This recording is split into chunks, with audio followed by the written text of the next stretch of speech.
السلام عليكم، يا هلا فيكم بفيديو جديد. فيديو اليوم حلا بنكهات متنوعة لذيذة وسهلة. اشتركوا بالقناة، لايك وشير للفيديو، يلا نبدأ.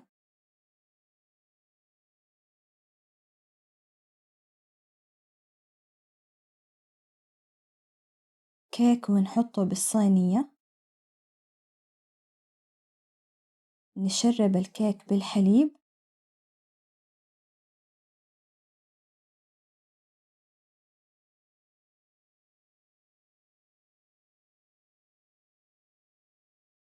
في مقلاة على النار نحط كوب حليب بودرة، نحمسه على النار لين يصير لونه ذهبي.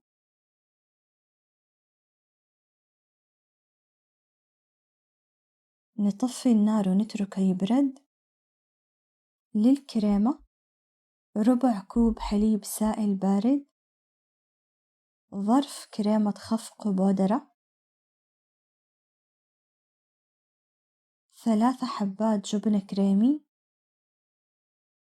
حليب البودرة المحموص،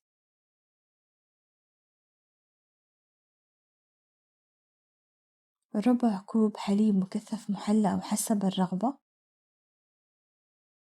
نخلطهم مع بعض ونحطهم على الكيك.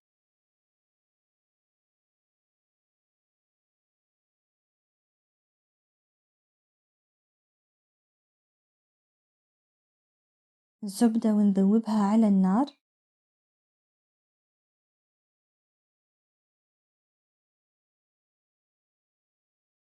بسكوت شاي مطحون. نحركهم مع بعض لين يتغير لون البسكوت شوية. نطفي النار ونتركه يبرد. نحط البسكوت على الكريمة.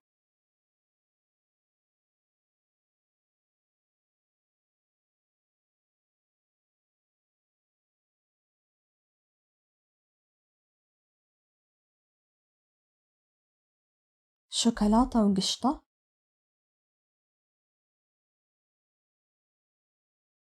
نذوبهم مع بعض.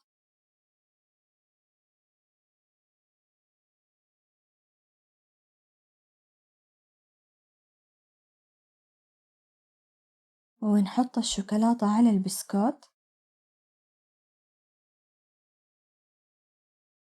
ندخلها الثلاجة 4 ساعات أو أكثر.